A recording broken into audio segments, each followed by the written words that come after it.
Okay.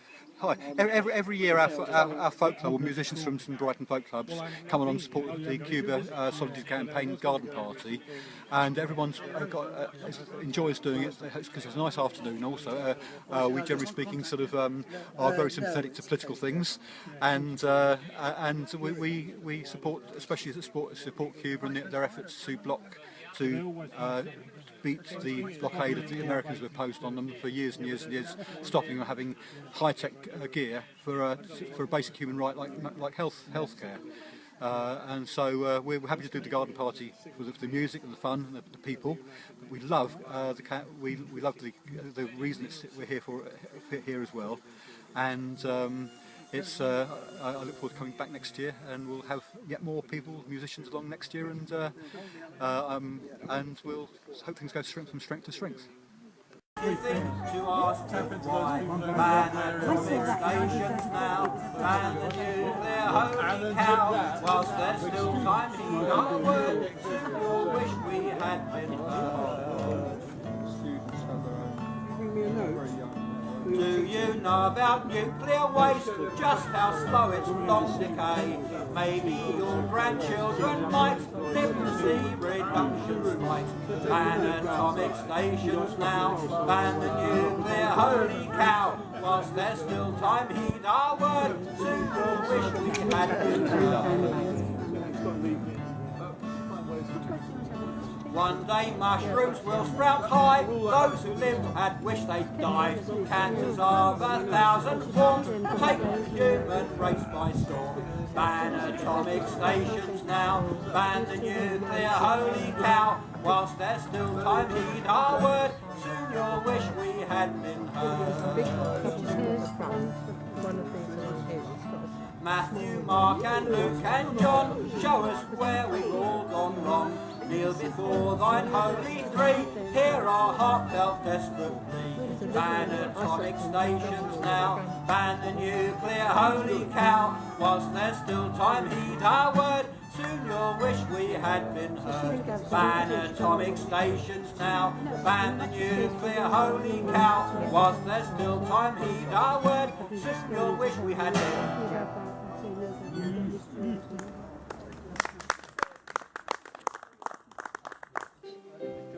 Cuba is the centre of change in Latin America, and because of its history and its amazing existence in the last 50 years, and it's remained true to being a revolutionary state, it has become the centre of Allende's children. You know, Allende's, the leaders now in the South American countries, are all beholden to Fidel and Cuba. And without Cuba, it would be very difficult to see how Chavez would have been so successful in Venezuela. And you can see other countries in Latin America following Fidel's lead in different ways, but still being a revolutionary country. And I think this is due to Cuba and its consistency in not compromising, in being a mixed economy and continuing the socialist revolution.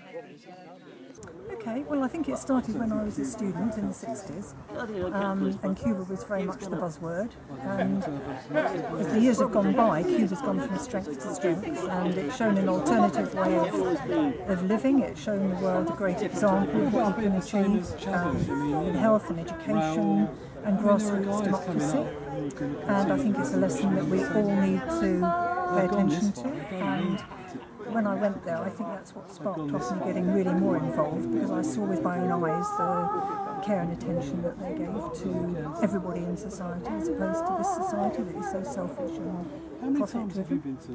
So I think, you know, it's a good lesson for everybody now. And I think, interestingly enough, although it's a very quiet time there, I think more and more people are realising that, you know, socially it's a wonderful experiment, and I think the movement's growing. Let's go down the railway Sunday afternoon. We'll take the car to Sheffield Park and be there very soon. We'll drive along the country lanes that nestle in the downs, and at the end to all we'll send a very special shout. We're riding on the Bluebell Railway, Sheffield Park, Austin Keynes, riding on the Bluebell Railway, coming back again. So goes Derek.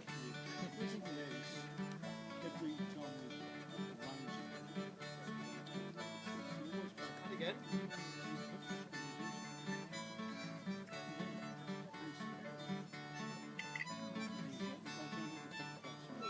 All aboard the Bluebell Railway, we should not be late.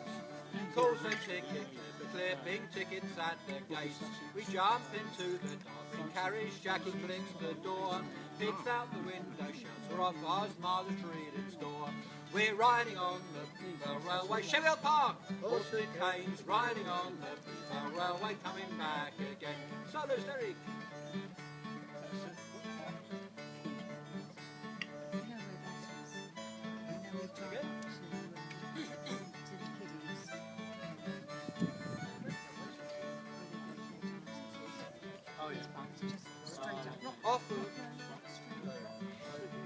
Off along the railway steams a gleaming train. In jumps the guard who whistles hard, a little speed we gain. We leave the platform, wave goodbye, and through the points we sway. Our big white signals all clear to climb to Horsemead Keynes. We're riding on the railway, Sheffield Park, Horsemead Keynes, riding on the railway, coming back again.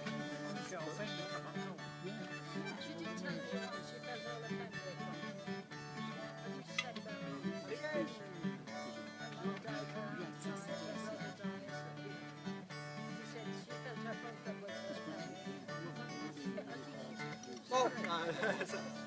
5 green masses, smiles and wheels on metal rails, and thousand fields and centuries and roses trails. Good peace be mine, I know that I could ride around all day, but Austin Keynes to bunks is where we rest and stay. We've ridden on the railway, under each ridge when you and me had our tea, we're going right back again.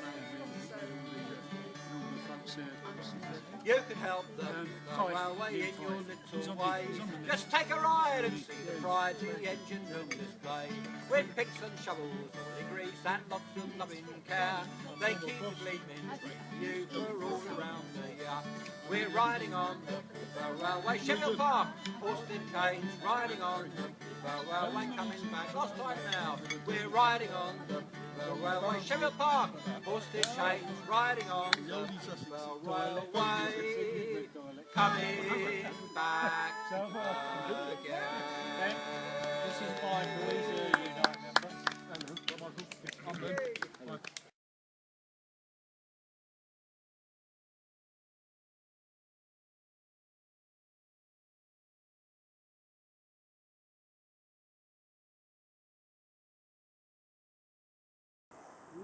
He's young, he's afraid,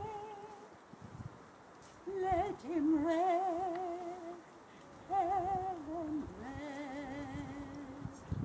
Bring him home, bring him home, bring him home.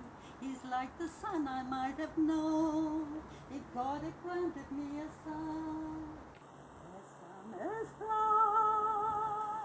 one by one, how soon they fly, on and on, and I am on, and I'll be home, in peace, bring him joy, he's young, he's only a boy.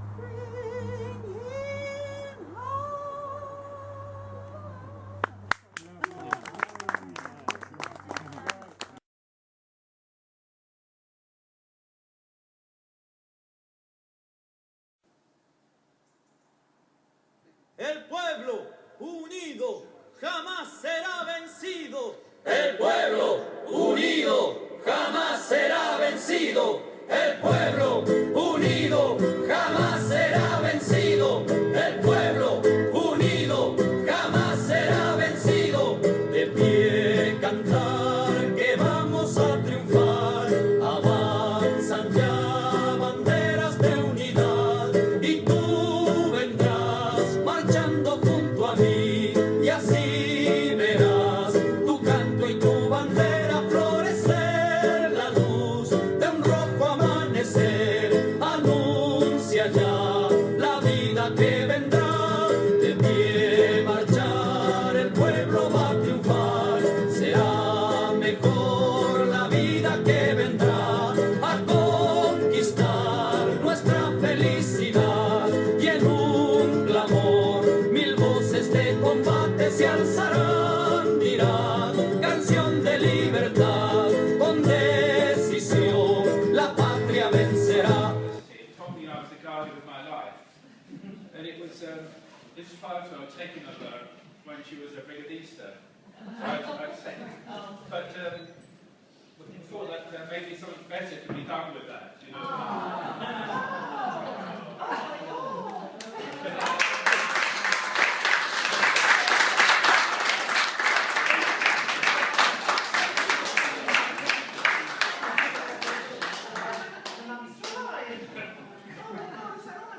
Because I mean everything I have to say I saw in the film, so I can only tell you a little bit of how I got there and what happened to me, which is just similar and different to what you see in the film. And one thing is, a friend of mine is in the film, Adria Santana. Shocking. I mean, amazing. Because she's slightly younger than me.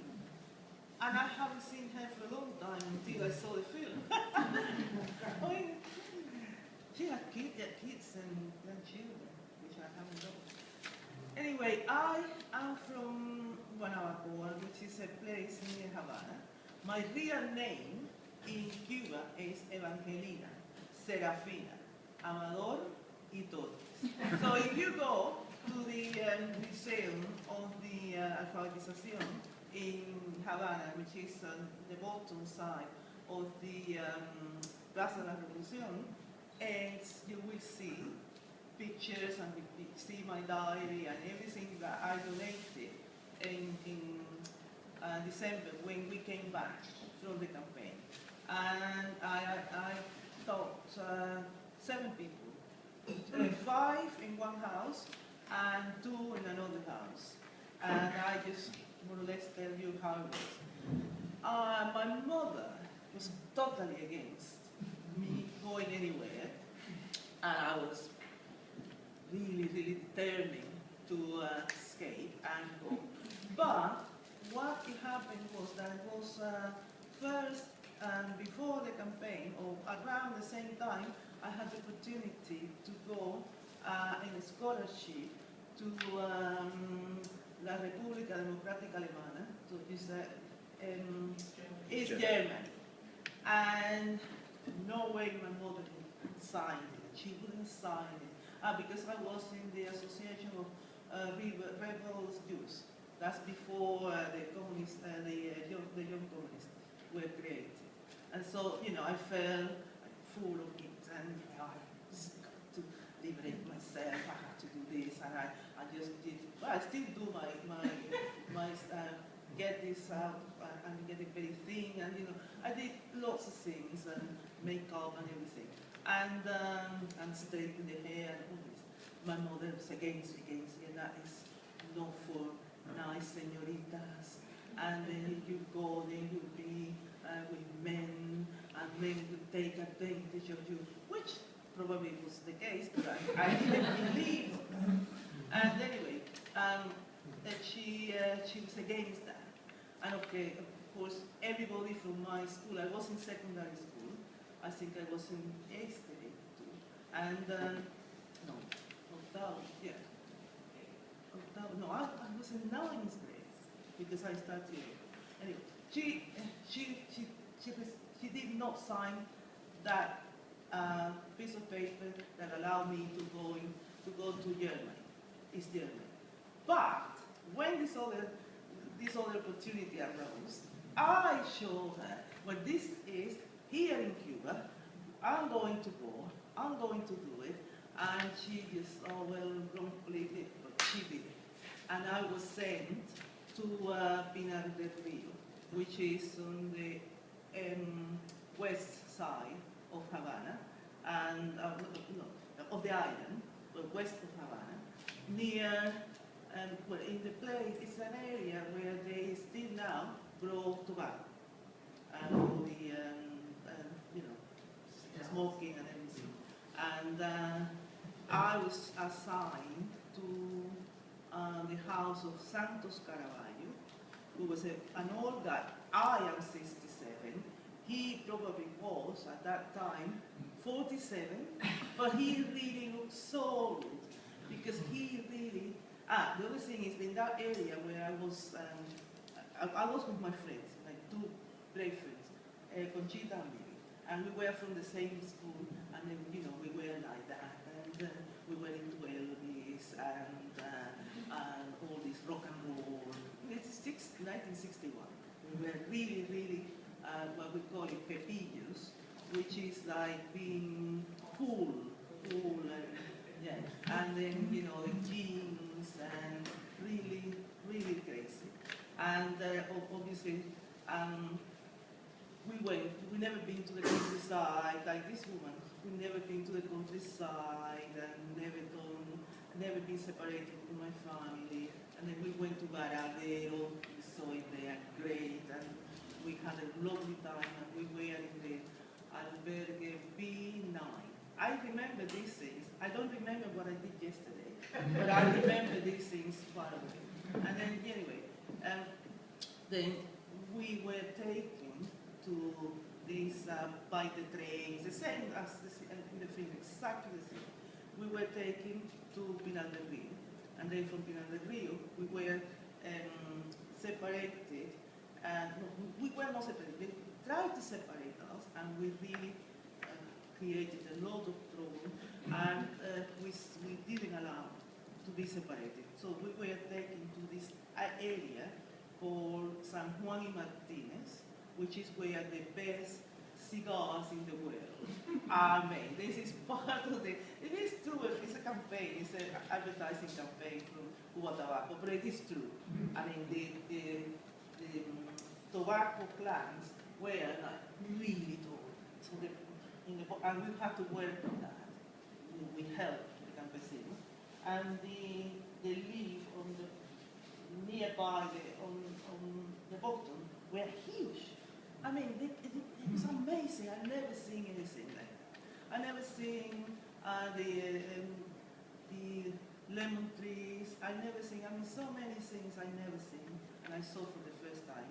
It was wonderful. And I saw the waterfalls, and I swam in the little bit of it's not a lake, like a little bit of a pond, and then it's nice to go behind, and it's like a curtain. I mean, I love it. Really wonderful. And then, but the other thing was the mosquitoes, and the tiny, tiny ones, which are not mosquitoes. They're called jejenes. You have it here because I've been in the country here, and midgets. Oh my God, they ate all my legs, and my legs go, oh, really, really. I have to have calamina and lotion. But it was horrible. But at the same time, you have good things. These things, they have this problem in this film, but they won't say it. And this is what I'm saying. I'm saying the good things and the bad things. The food, I hated the food. Because it was always the same thing. It was chicharros with a split piece, just split piece with water and salt, nothing else. And sometimes rice. That was in the afternoon. I mean, late at night. Well, I don't know, because they have different ways of customs from the ones in my home. And then in the morning we had something which is quite trendy here. They call polenta. To me, it's like harina. Harina. Oh God. Oh my God. It was dreadful, dreadful, dreadful.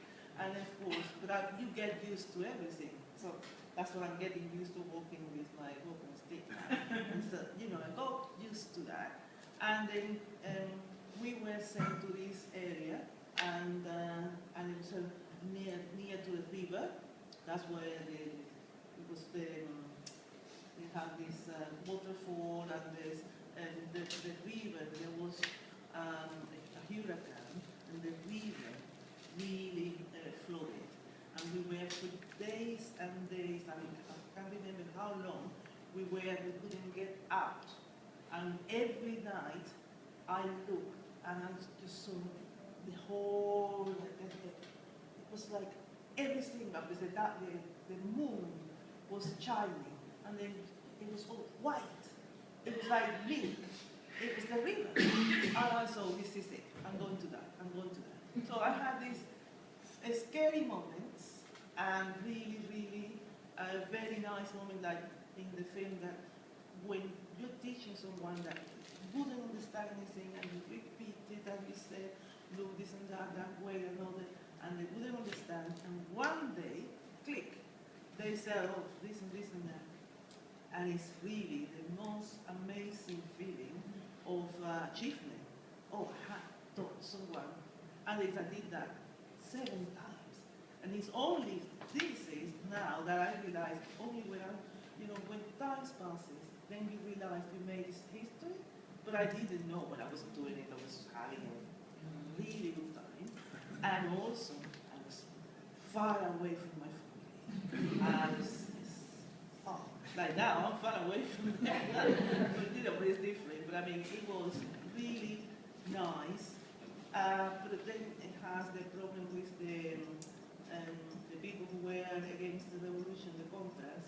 They were in the mountains nearby, and because in that area is the valleys, but we are surrounded by Sierra de los Órganos, which is the mountains in Pinadell.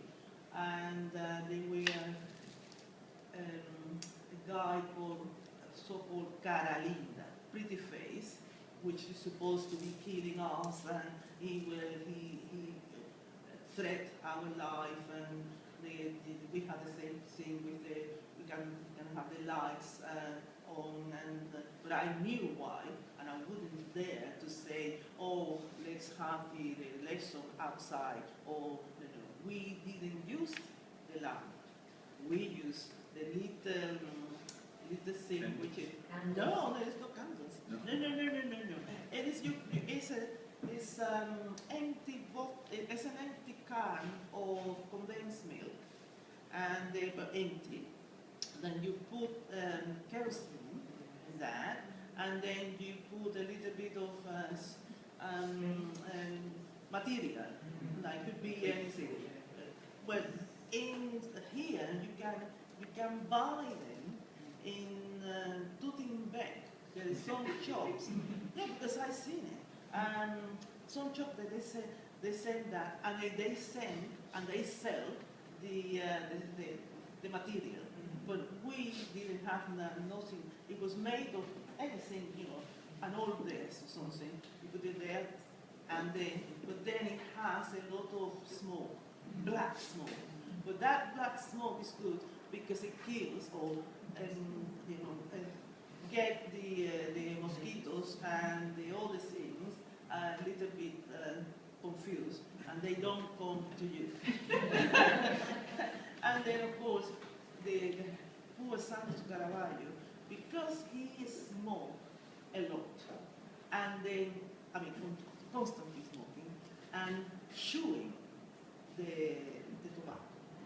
Then, of course, that provoked salivation. So he was boom, boom, boom, boom. And then you have to be careful, to be hit, because he just didn't have any control. And everybody, because he was the boss, he was the all, he's the owner, and he was the owner of the whole of the area. They were not poor. I don't know why they had so little food, well, not little, they have plenty of the same food. They have plenty of food, but only that's what they liked it. They were very Spanish, because another thing is, my friends and myself, we are black. And that area even now, is a rather white area in Cuba, that side, the western side.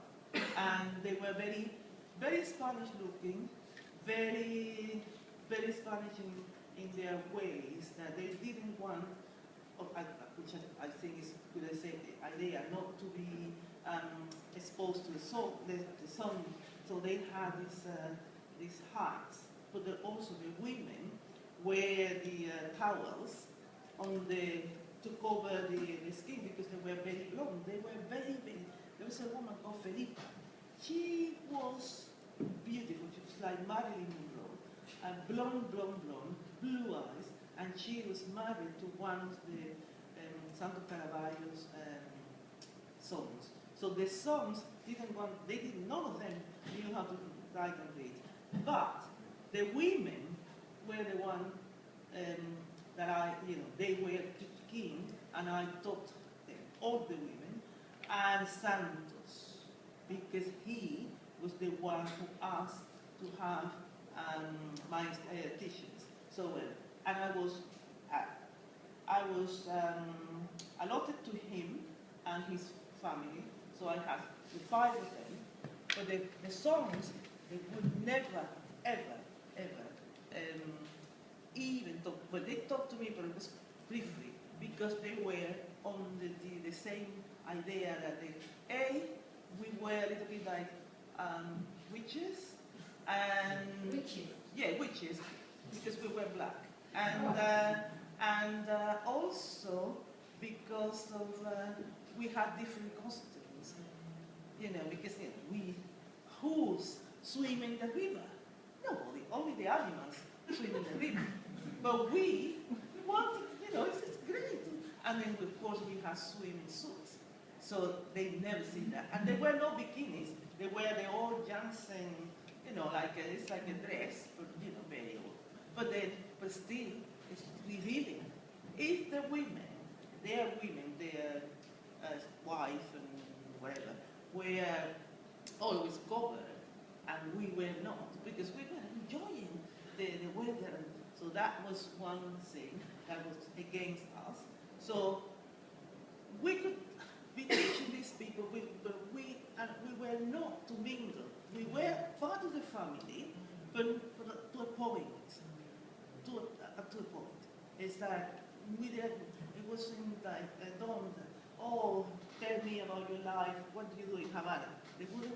They had a very, very not nice idea of what Havana was, which is true, because they had the idea of Havana when it was Batista's Havana. So they were right. But to me, because I didn't know anything about that, because I was a child, and I was, completely, I didn't know anything. Even if I knew, there's no way I would know these things.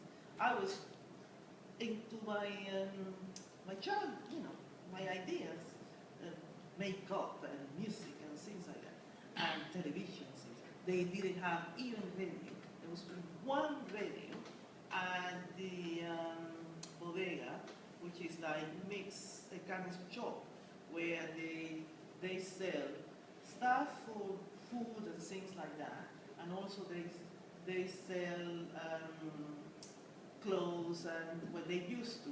And all these places, that's before rationing. This is just at the beginning of 1961. There was no rationing, therefore some people had a lot of food, some people didn't have. So it was a lot of inequalities still. So that our goal was to balance these things, and this is one of the things that I feel very proud of achieving, is like letting them know that we were not witches, letting them know that being black is not an illness or anything, and then, you know, I'm not colorfast, and things like that. And also teaching them that we were all the same, and the country and the city were the same, and we should continue together. That's what we were working in the fields. And then when they realized that, okay, at the beginning I have my my manicure hands and everything going. Then I was doing that because that's what they saw. They saw manicure hands, hairspray, this and that. Then with time, it's like they mellow. As they said, if they mellow and it was fine, and then there was the thing that they had. The most strongest thing was to cut the divide of color, the division, because they had, where I was, they had places where only white people will go and dance or mingle and think, and even the shop, that shop where we went was owned by white people and no black people went there. So in the other side where I went to teach, because I had to go to the other place, and that was where the black people lived, and they didn't have a proper road. It was a terminal road full of horrible thorns, but it's it's a thorn, and then you walk there, and you were really having a lot, trouble to get there, and the owner of the house was called Eugenio. I can't remember the name of the lady, and she had lots of kids, but she was keen on learning, and they had more acceptance of me, obviously because they were like me, but also because they didn't think I was a witch or anything. And then the thing was that we had this order, we were told that so day we were going to have this big party, and in those parties they have like something like this divided. So this side were the black or the white, and the other side the other color. And then the orchestra is playing here, and these people, some people dancing this song, and we were told to cross up. And that was something, that was the party. The party taught us to do. Not the party, the Communist Party taught us that, the commission, we were told what to do. And then we did that. Shocking, shock, everybody. And then, but that was one of the things that we were told to do. And there was a lot of little things like that. Then there was a change of the money. Up to that point, we were still using the money from Batista's time.